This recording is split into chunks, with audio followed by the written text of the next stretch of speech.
El conseller de Salut, Toni Comín, anuncia un segon CAP per la Florida i la posada en marxa el pròxim mes de març del CAP del Gornal i del Servei de Rehabilitació de la Rambla Marina.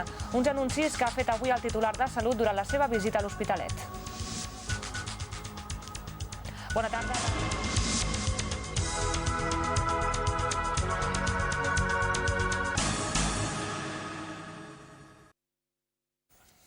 L'alcaldessa de l'Hospitalet, Núria Marín, ha rebut aquest matí en una visita institucional el conseller de Salut, Toni Comín.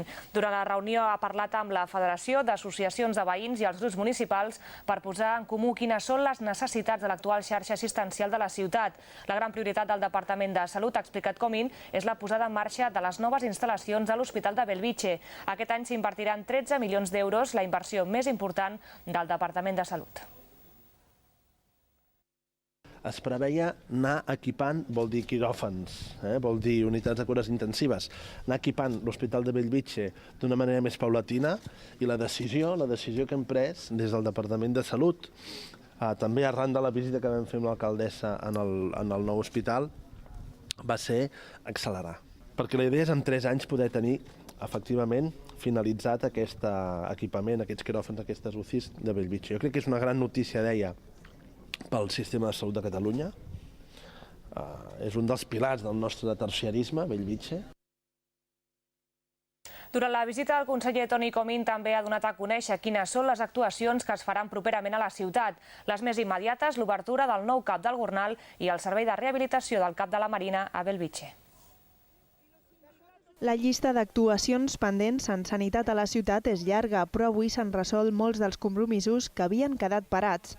La Generalitat s'ha compromès a tirar endavant el segon CAP de la Florida, que ha de servir per descongestionar l'actual. Feia 7 anys que l'equipament estava construït.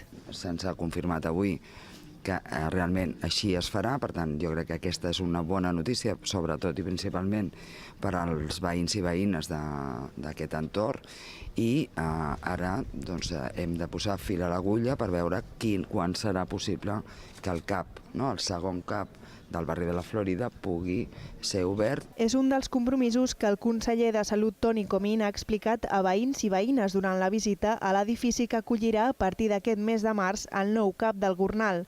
Un equipament 5 vegades més gran que l'actual i que comptarà fins i tot amb diverses sales de formació per als professionals d'atenció primària. Hi ha més espai per consultes, per atendre tant a medicina general, amb metges com d'enfermeria. I tot el que és l'atenció polivalent també es pot fer amb consultes individualitzades, que en l'altre espai era quasi impossible tenir una consulta específica per realitzar electros, espirometries i altre tipus de tècniques. La remodelació del CAP de la Marina per oferir a partir del mes de març el servei de rehabilitació i la construcció del CAP de Santa Eulàlia Nord a partir del 2018 són altres de les actuacions que han de servir per reduir les llargues llistes d'espera. Tendrá que haber más profesionales para poder tener esa atención a los ciudadanos, de que se le atienda sobre todo al médico de medicina general, al ciudadano, que se le atienda dentro de las 48 horas, que es lo que estamos reivindicando. Concretado, esto puede ir para medio o largo plazo, de 2 o 3 años, pero que sí que se va a tener en cuenta. I a la llarga llista de compromisos renovats s'inclou prendre una decisió sobre el futur de l'Hospital General, que passa per la remodelació integral o la construcció d'un nou equipament.